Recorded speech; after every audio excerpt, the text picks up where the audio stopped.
Saya akan memulai pidato saya dalam 3, 2, 1. Juri, saya rasa bahwa BG memiliki 3 insentif dalam debat hari ini. Yang pertama yaitu sebagai aktor, yang kedua sebagai aktivis, namun yang ketiga sebagai sumber harapan keluarga. Dan ia harus memberikan terbaik kepada 3 insentif tersebut. 3 analisis akhirnya mengapa pembingkaian di sisi proposisi itu adalah salah besar.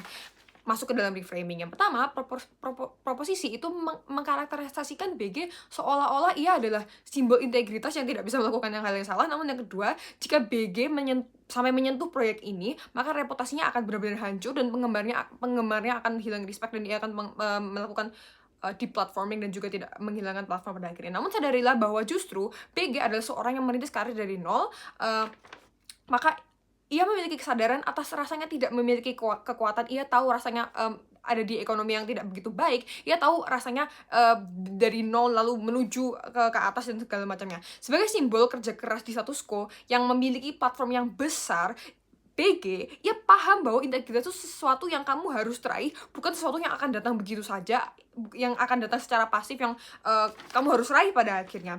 Berarti BG menyadari bahwa kamu harus bisa menggunakan setiap peluang yang ada untuk mendapatkan hal yang lebih besar pada akhirnya, misal mobilitas sosial, kesejahteraan, dan lain-lainnya untuk kedepannya dan dalam jangka panjang. Namun kedua, saya rasa bahwa eksploitasi yang dilakukan oleh rumah produksi tersebut masih bersifat tuduhan. Namun bahkan jika kami anggap bahwa tuduhan ini nyata, 3 analisis mengapa kita di sisi kami tetap akan lebih baik pada akhirnya.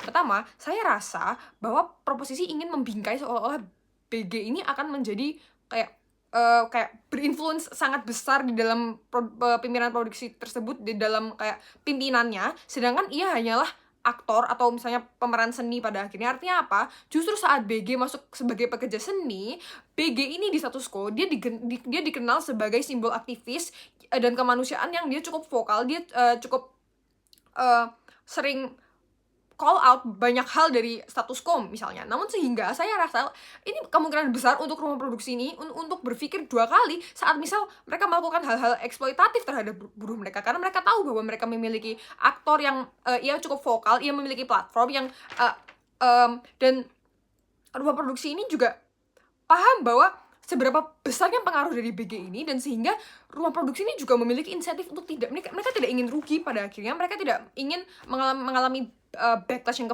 berlebihan pada akhirnya, mereka tidak ingin itu, maka mereka akan berpikir 2 kali saat mereka menerima BG ini masuk ke dalam rumah produksi mereka pada akhirnya. Namun 2, saya rasa analisis apa yang akan terjadi saat BG menolak di sisi pro, saya rasa pertama saat BG menolak, namun kedua BG balik ke negaranya dengan nama yang baik atau dengan reputasi yang bersih pada akhirnya. Namun C, di sana di rumah produksi saat BG menolak ini masih akan ada para buruh di sana yang akan tetap bekerja di sana, yang akan tetap tereksploitasikan di sana pada akhirnya. Terus bagaimana dengan mereka? Saya rasa eksploitasi dari para buruh ini tetap akan terjadi di sisi proposisi dan tidak eksklusif, bukan? Sedangkan insentif dari BG ini sebagai aktivis adalah untuk membantu orang-orang yang sedang dalam situasi yang memprihatinkan pada akhirnya, sehingga BG ini saya rasa berkontradiksi dengan dirinya sendiri di sisi pro pada akhirnya. Lagi-lagi rumah produksi ini juga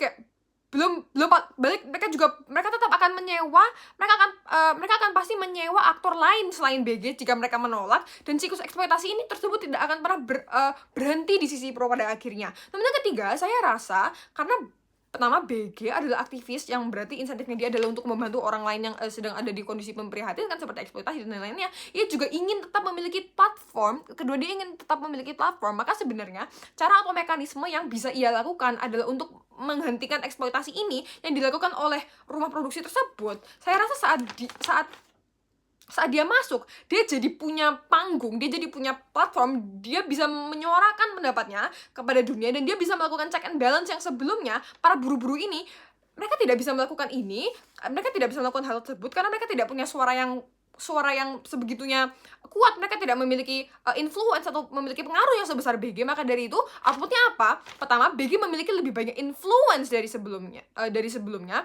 di status quo di sisi kami. Namun yang kedua, ia juga dikenal sebagai penyelamat para buruh ini pada akhirnya. Namun yang ketiga, di sisi kami BG tetap mempertahankan reputasinya. Namun menuju kepada isu pertama, membuktikan bahwa mengapa hal tersebut justru menjadi peluang untuk menjadi opsi terbaik untuk BG pada akhirnya. Pertama, saya rasa jika perusahaan tersebut adalah pertama perusahaan internasional, namun yang kedua mereka sudah dikenal melanggar HAM, namun maka BG sebagai aktor yang terkenal dari negara yang tidak berpengaruh memiliki agensi yang sangat kecil, karena ia juga tidak bisa untuk mengubah sistem hanya dengan boykot pada akhirnya, mengingat bahwa dia berasal dari negara yang mungkin ekonomi yang kurang dan lain-lainnya. Apalagi audiensnya ini kebanyakan lokal, jadi kalau misalnya dibandingkan dengan perusahaan yang internasional, tentu tidak akan ada pengaruh begitu kuat. Maka saat BG ini menerima tawaran tersebut, BG memiliki kemungkinan lebih besar untuk melakukan check and balance. Alasannya seperti berikut. Yang pertama, saat dia diterima, yang pertama adalah dia akan mendapatkan sorotan dari media. Yang kedua, dia akan mendapat paparan dari global. Namun yang ketiga,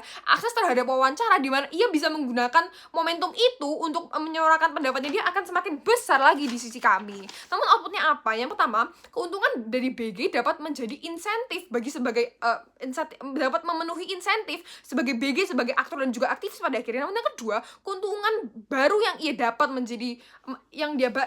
menjadi peluang untuk ia melakukan hal-hal filantropis seperti donasi kepada gerakan kemanusiaan, serikat buruh dan lain-lainnya. Namun menuju kepada isu kedua mengenai perlindungan reputasi. Pertama, saya rasa bahwa masalah terbesar di sisi pro adalah mereka takut reputasi dari BG ini akan rusak. Namun yang kedua, sedangkan ia memiliki platform yang besar pada akhirnya, ya kan. Namun sadarilah bahwa BG ini memiliki kewenangan untuk bersikap transparan di status quo karena ia berasal dari keluarga yang kurang mampu. Ini membuktikan ke dunia bahwa orang kecil bisa ya sampai ke Hollywood, orang kecil bisa ya sampai ke rumah produksi internasional. Justru ini akan membuktikan membuat efek echo chamber terhadap audiensnya. Ia bisa lebih menciptakan standar baru bagi para aktivis pada akhirnya. Namun apa analisis dampaknya pada akhirnya? Saya rasa diskursus akan terjadi secara masif di sisi kami, akan menjadi topik yang besar, apalagi berhubungan dengan dunia perfilman yang memiliki relatabilitasnya besar, orang gampang akses film. Namun yang kedua, BG bisa menggunakan keuntungannya untuk memberikan kembali kepada masyarakat. Namun yang ketiga, BG sebagai aktor menjadi figur internasional dibandingkan hanya fokus kepada karir di pasar lokal yang pada akhirnya menguntungkan bagi BG pada akhirnya. Makanya dari itu